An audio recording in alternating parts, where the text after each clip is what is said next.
Welcome back. So tonight my guest is Samonate George. He's known also as Jata MP for Ningo Pram Pram and Minister for, I'm getting used to the name now, Communication, Digital Technology and Innovations. Yes. That's a huge portfolio. Welcome to the show. Thank you, Bernard. How are Good you doing? to be here. It's a pleasure. Happy New Year. I think this is... Yeah, we haven't spoken this year. Like or seen each other this year, so it's when people get into government, it's difficult to get them. No. You've been in office for 66 days. Yes, please. Wow. So 2 months and a few coins. Yeah. How has it been so far? God's grace has been sufficient. It's been a whirlwind of activities. At times I sit back and wonder if I've not been at post for a year already. A lot has happened. We've taken decisive action. We've set out with a clear vision of what we want to do.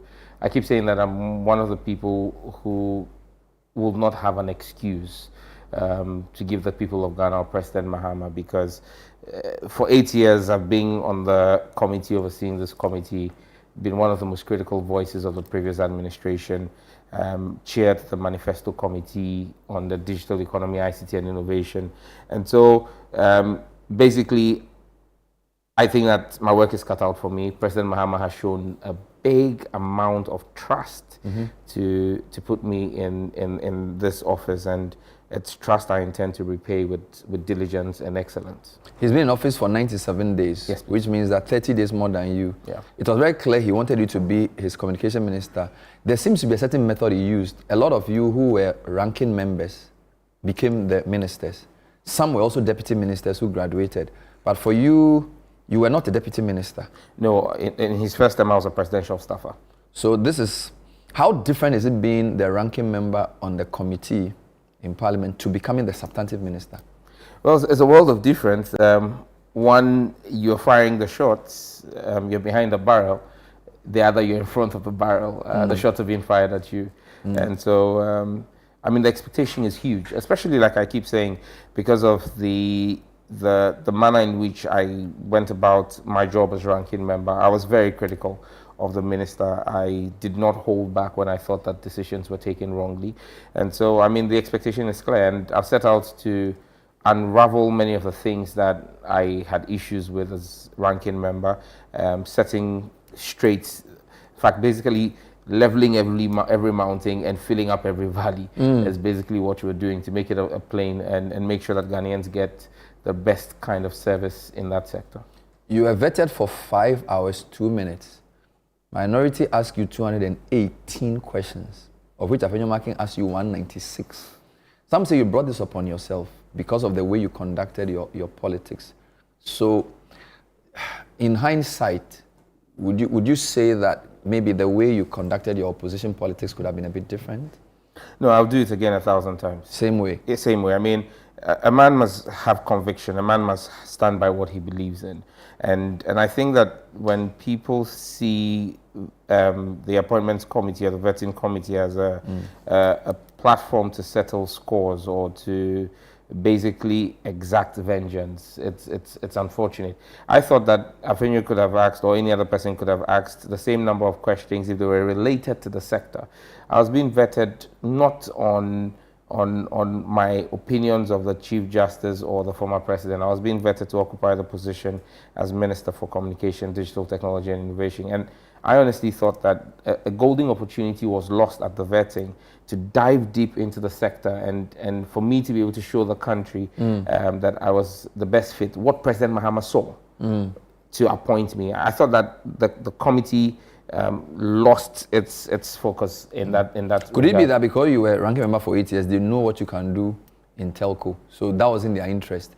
And number two, because the kind of politics you did, you shot many things. You spoke about Galamsey, you spoke about LGBTQ, you spoke about the CJ, National Cathedral. So in a sense, you were not just focused on your sector. So it's fair game.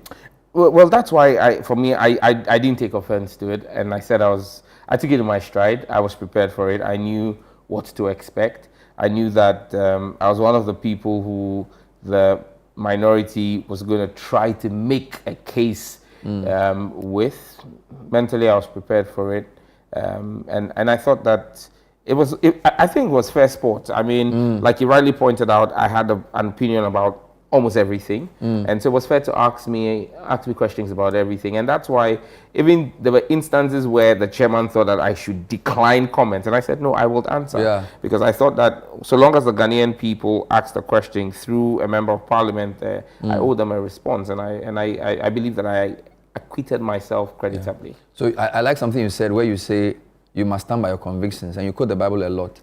But there's also a view that sometimes when you, on hindsight, you should be able to back down. I noticed they pressed you a lot on the CJ, and you profess Christianity as does she. And I noticed during the discussion around the her some of the things you said about her, you were given many opportunities to try and, I want a word, sort of tidy up some of the things you said about her, and you declined all of it.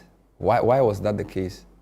Again, maybe because the things I criticized the CJ about were from a place not just of conviction, but of our shared faith.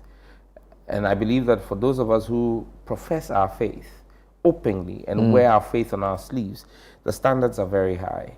And so it's important that we set a certain bar and a certain standard. And again, these are my opinions. They are not sacrosanct. I may be wrong, but however, I held the view, and I still hold the view, that on some of the issues, I actually think that subsequent actions of the CJ have vindicated me.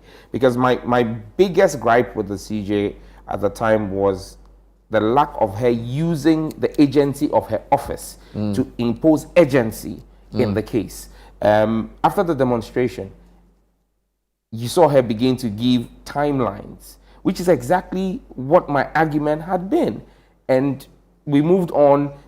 Post the elections, you saw the way she dispensed with the case expeditiously. So it is not to say that what I was asking of her was unreasonable. It was well within her office, but for whatever reason, she failed to act. But you notice that now that you're in government, the speed with which that same law is being implemented. In fact, there's no law because there's a new parliament.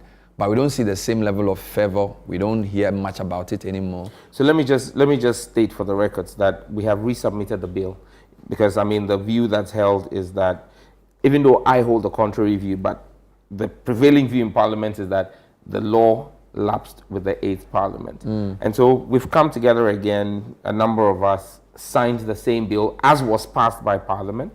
No edits, no change. We've laid it before Parliament, but the issue now is that Parliament has changed the standing orders. Previously, when you submitted a private member's bill, it just went straight to the Constitutional and Legal Parliamentary and Legal Affairs Committee, and then you started your public hearings and all. Now there is a standing committee on private members' bills. The process has changed. So we've laid it before the Speaker, we've submitted it to the Speaker, he's referred it to the committee has gone on recess now.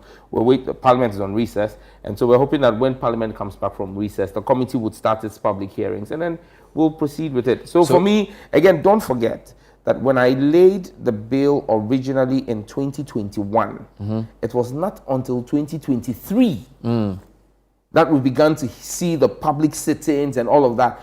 When I laid the bill the first time, for over 18 months, there was a lot of quiet in Parliament. There was a lot of conversation in the media, but it was quiet in Parliament because it had to go through a setting process in Parliament. So it's not new. So people, it's fair for people to say, oh, we're not hearing anything, but the parliamentary process will be followed. So at what point would you begin to apply the kind of pressure you applied in the last term for this bill? At what point would you consider that it's delaying? Well, like I said, it's been about 4 weeks since we submitted the bill. Okay. And like I said, I walked about almost 23 months the first time before we began to see the movement on the floor of the House. And so at least let's give ourselves... But since the work has already been done, it should move faster. I'm hopeful. But like I said, the committees were changed. We only had our committee leadership determined about 2 weeks ago. So committees are now actually being set up in Parliament. The committees are now coming to terms with what... So let's allow the committees to be formed properly. Let them be seized with the material before them.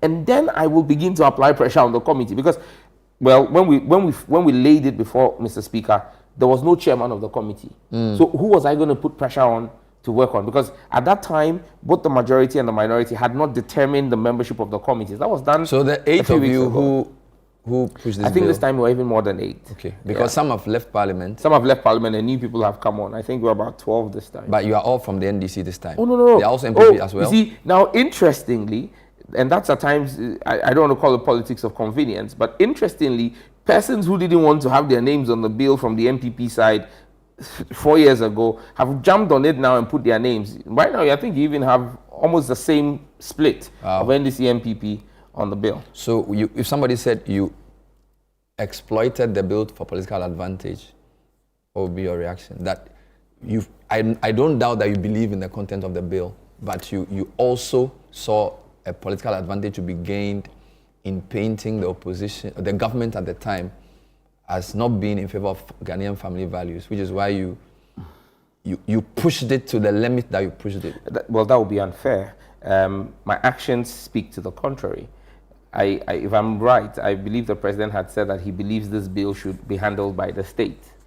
The current president? Yes. But based on my personal convictions. Okay. At my vetting, I indicated that because this was pushed by my personal beliefs and by my chiefs who were present at my vetting, I would reintroduce the bill as a private member's bill. The government will have the liberty to take it over whilst it's before Parliament. Okay. I've stuck to my word. So if it was political expediency, I would have hidden behind the president's comments and said I was waiting for the president to bring in the bill as a government bill. I have stuck to my guns, stuck to my principles again and my morals, and shown that I'm a man of my words. So if it delays probably 2027, you will do a demo like you did in 2024. If I need to do a demo against the Chief Justice, if it goes to court, because don't forget, the demo I did was against the Chief Justice, wasn't against Parliament. The delay, delay. Yes, yeah. I see. I'm trying to clear non-telco issues so that we'll have a free time to talk about 1 million coders. Not a problem at all, Ben. Again, you are quoted to have said that President Mahama can deal with Galamsey in 5 days. No, I never said so. What I said was the president at the time could have dealt with Galamsey in a week because he was commander-in-chief. In a week, yes. So he's been in office for 97 days. Yes. Has he dealt with it? Well, I believe that action has been taken. It's not been conclusive. And again, it would be unfair to expect that President Mahama in 96 days will fix the rot of 8 years. When I made those comments about President Akufo-Addo, I didn't make those comments at the beginning of his term. I made those comments about 3 months to the end of his term, when he had had the opportunity. He had expended taxpayers' money in Operation Vanguard.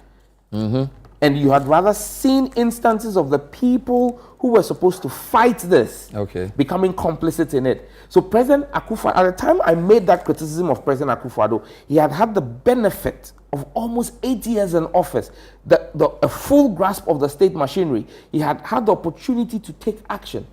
Under President Mahama, in 90 odd days, and don't forget, his ministers being in office 60 odd days, you've seen action that has recovered 7 forest reserves from illegal miners.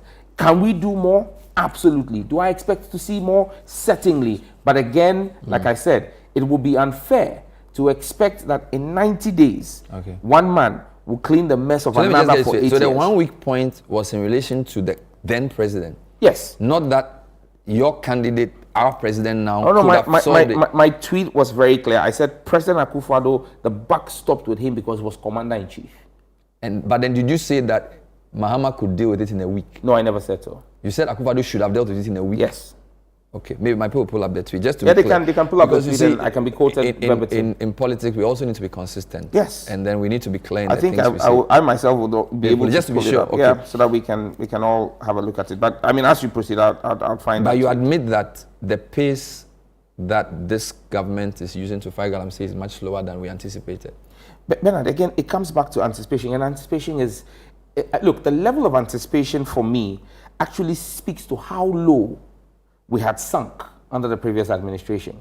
That people expect that in 8 weeks, or say 12 weeks of President Mahama's government, what they had seen, the mess that we had seen for 8 years will be fixed, speaks to how poorly. No, don't worry. But don't forget that this is not Mahama's first term. So I'm going to read a tweet. I'm going to read a tweet. Yes. I made a tweet on the 29th of September 2024. Please read it for me. The man who is paid to be president has the ultimate power to end this in a week if he wants. He's commander-in-chief of the Ghana Armed Forces, for Christ's sake. This was the quote. And is this not generic to a president? I was speaking to the man at the time. It was made in November. That was the time when we were at our wits' end. That was the time when the civil society, I made this tweet at the time, the TUC had threatened to go on strike. Yeah. The day the president was meeting TUC and urging them to step down from strike, they issued 12 new mining licenses in forest reserves. Okay.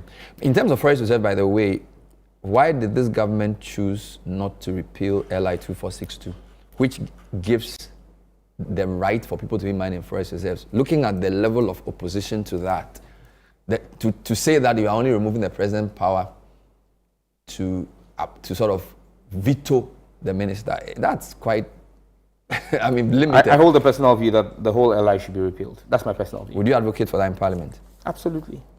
But the matter was debated. I didn't hear you. Unfortunately, I wasn't in Parliament on the day. Where were you? I was serving the country at another function. Okay. Well, sometimes I need to put it on record. So let me hear you clear. You're saying that your personal view is that LI 2462 should go in its entirety. It should go in its entirety. It should be repealed in its entirety. Because Wonderful. look, I still hold the personal view that Galamsey is a crime against humanity. Wonderful. And irrespective of which political party is in government, whether it is the NDC or the NPP, and irrespective of who it is that's engaged in Galamsey, it is illegal and must be dealt with holistically. Okay. You can tell from the questions I'm asking you that there's a lot of expectation on the government. Sure. But also because the victory was very big. Yes. And so you've said that 8 years, a lot of bad things happened. But I don't think we've seen this type of victory before, probably except Rawlings' time. So that should tell you that there was a lot of dissatisfaction with the MPP. Yeah. Now, how do you interpret that pressure as a new government? It means we can't fail. It means we can't tinker with solutions. It means that we should not try or carry out trials. We must go straight. If our decision is to deal with something, we must be forthright with it. We must deal with it because look, the Ghanaian people have entrusted us with a certain level of leadership. Like you said, that's unprecedented. Not even Rawlings, with the exception of the 92 Parliament, which was boycotted.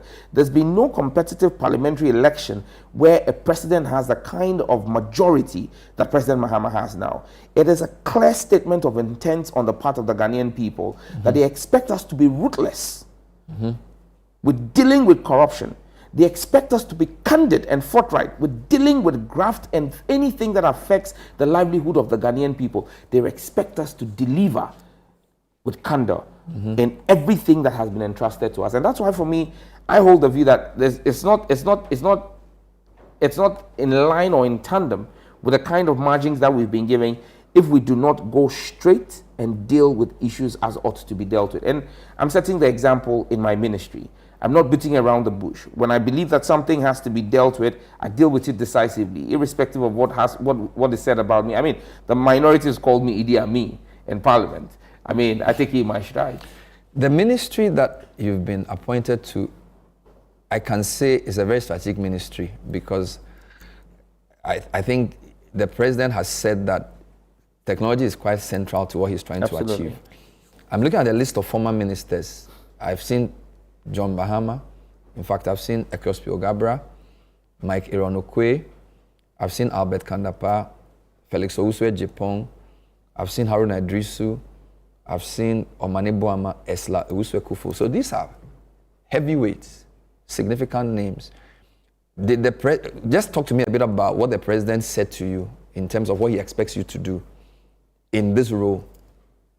The president is clear what technology is the role technology is going to play in his administration. I mean, and when I took over office, I met with the directors and CEOs of the ministry and made the point clear to them that the president's vision is clear. It actually reflects in the nomenclature of the ministry right now that we are a facilitating ministry.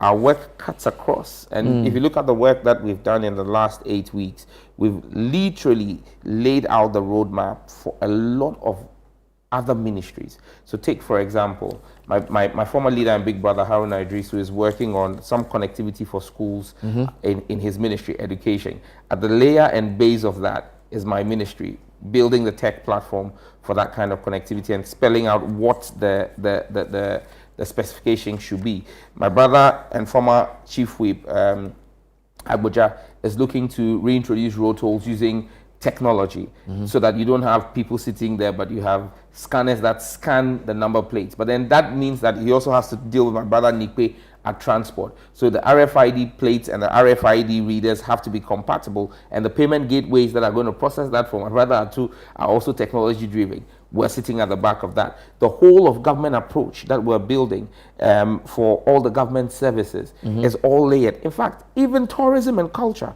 When I was in Barcelona for the Mobile World Conference, I met with UNESCO. I had a side bilateral with UNESCO, where basically what we were doing was to use and leverage technology to drive the Ghanaian story of slave trade and make it a tourism attraction. So that, look, using technology, school kids who do not have the ability to travel to Ghana to Elmina will be able to have a full virtual experience of what Elmina is and sell Ghana as a focal point to people outside of the world. And it's a technology-driven thing. The creative arts. Look at what Ibrahim Mahama is doing up north with red clay. This is the artist, by the way. The artist, yes. Not the businessman. No, the artist Ibrahim Mahama. Yeah. And how we can use NFTs to create a whole new ecosystem of revenue generation for what he's doing, technology. So our ministry is actually situated right in the heart of government. Okay. And what we're doing is facilitating the uptake, using innovation, using artificial intelligence and emerging technologies, IoTs. That's why our name now has digital tech and innovation. You're talking about agric. And you're talking about precision farming and how farmers will now be able to use technology to be able to cut out middlemen in the sale of their crops, because now they have a commodity exchange where they can use USSD codes, not even having to have a smartphone. That's the power of technology. That's a collaboration between us and them. Health tech and the things that we can do to make sure that right now when ambulances move with a critical patient, there's a central control room that's able to say to them, there's an available bed in this hospital, so that you don't have a critical case hospital hopping and you lose critical time to say, this is all technology driven. And that's where we sit now. So we basically see ourselves as the fulcrum for government. Defense. The wars of the future are not going to be fought just with armored tanks. There's cyber warfare and drones. You understand? Even Galamsey. There is a technology-driven solution to dealing with Galamsey, because you see, and that's a conversation I've been having with the defense minister and the minister for lands and natural resources. You can use the power of fiber to detect when heavy earth-moving equipment are moving into forest reserves. You don't need to put and position soldiers there who are human beings who can get compromised. And so you can, with the power of technology, sitting in the ministry or sitting in the Flagstaff House, get a detection of any earth-moving equipment moving within a certain radius. So if I get you right, of your water bodies and your forest reserves. So your ministry is not necessarily a sector; it's like an enabler, because that's the point. It's not like agric, no, or finance. It touches everybody. We touch everybody. We'll come and look at his priorities. He has listed 5 priorities. Indeed, he held a press conference on Wednesday, and he says the first big thing he's going to do is this coming Wednesday, 1 million quotas. So we'll deal with some of his priorities. And then some of the policy issues that have come up, SIM registration or re-registration, depending on where you sit, the issue of the telco sector and lack of competition, 5G network rollout, some of the things he wants to change in terms of new laws he wants to implement and all that, plus your questions and comments. This is live edition of The Point of View. Stay with us.